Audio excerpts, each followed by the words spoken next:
Welcome back. And now back to our conversation on the CFTA. So, what is Labour's concern here? Yeah, like I said earlier, the truth of the matter, don't forget that the issue of agreement is also separate from what the country would have done should they have signed it. What would have been the program on ground in waiting of such agreement? So Nigeria, like I said, the proactive nature of this country is still a challenge, and they see it like a tradition to be reactive all the time. You follow up a program to the end of it, and what we're being told is we can't sign because we don't want the country to be a dumping ground, meaning that information is still inadequate. It's still a challenge. It's still a challenge. So the country themselves, they didn't know exactly the reason they didn't sign.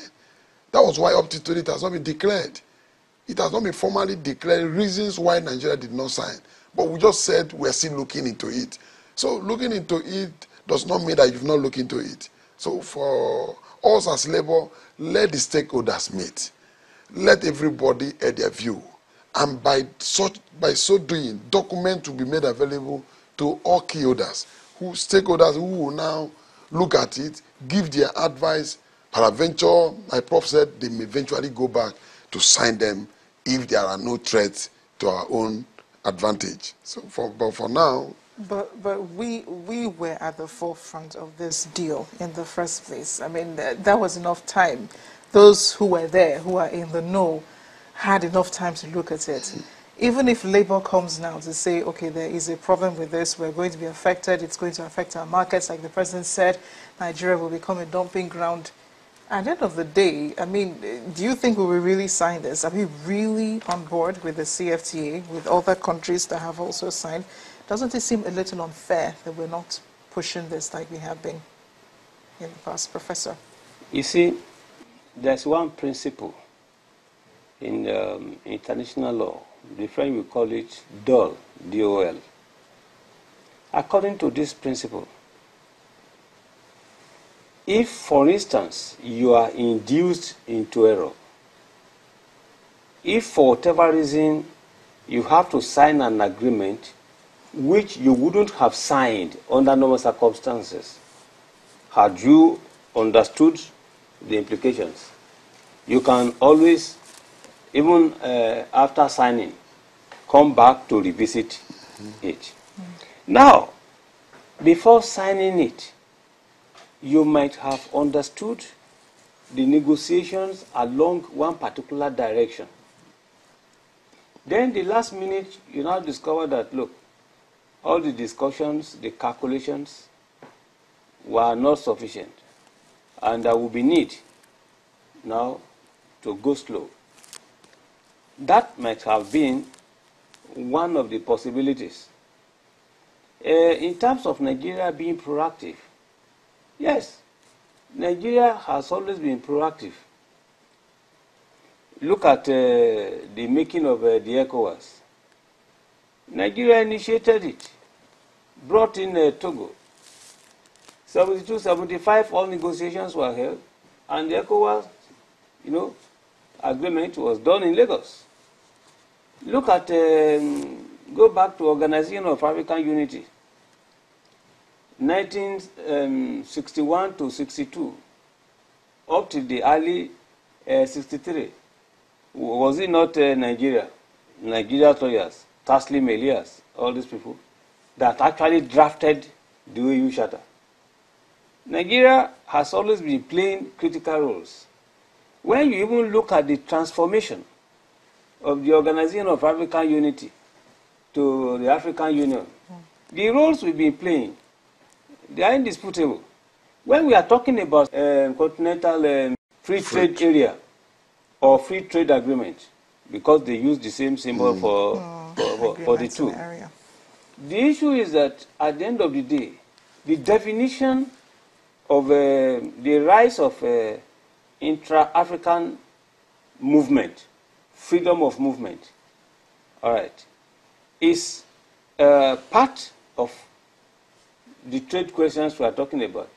If you are going to trade, what about the transportation of your goods?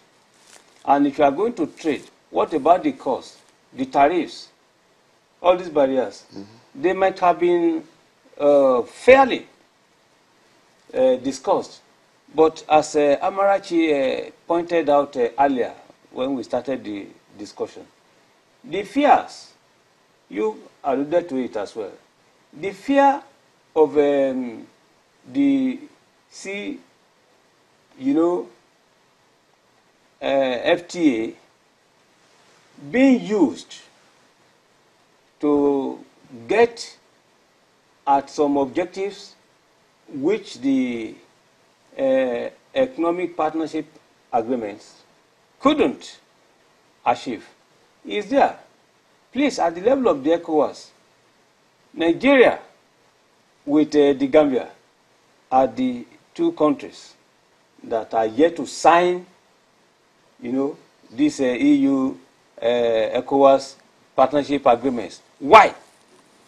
Because the purpose of that agreement itself has Nigeria in focus. All right. Is Nigeria they are targeting? What is it that, what really is the Gambia going to export to Nigeria? What is Angola exporting to Nigeria? What is Lesotho exporting to Nigeria? But what is Nigeria exporting to any of these countries? It is still part of that. That is why the Manufacturers Association of Nigeria had raised the issue. What are we exchanging for what we'll be receiving here? Well, finally, can this deal survive without the presence of Nigeria and South Africa, which also did not sign this deal on Wednesday? Yes and no. Signatories to any pact will be bound by the obligations, and it will only be at their level. And in that case, it will work with all its attendant implications. It will not create any obligation for countries that have not signed. So in that case, it depends on the signatories we have in mind. It can work. But in terms of general implication for the whole of Africa, what we should simply remember is that in the beginning, from 1960, for instance, trade development, economic development was essentially predicated on import substitution. But it didn't work. That was what prompted the consideration of regional integration as an alternative.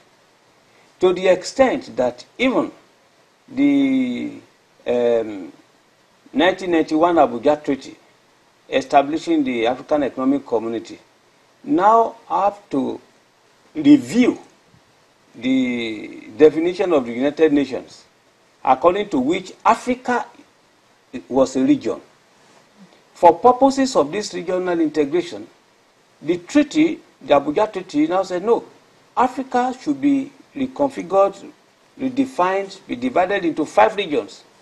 In the long term, hoping that with the 5 regions in Africa, now integration will be possible.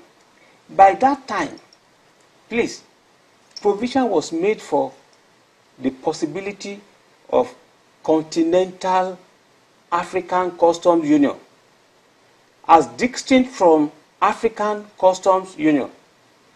Now, when this appears not to be moving fast, in 2012, now they decided that they should now have the Continental Free Trade Area.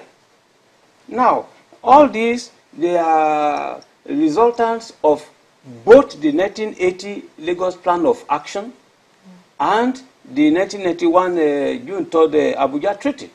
So when we are now looking at whether it will work or it will not work, we must look back and look at all the efforts being made. And Nigeria had been instrumental to all of them. Gentlemen, thank you so much for joining me today. Comrade Amaechi, thank you so much for being here. Professor Akitayiwa, always a pleasure. Thank you. Thanks for watching Diplomatic Channel. Let us know what you think. Should Nigeria sign the CFTA or not?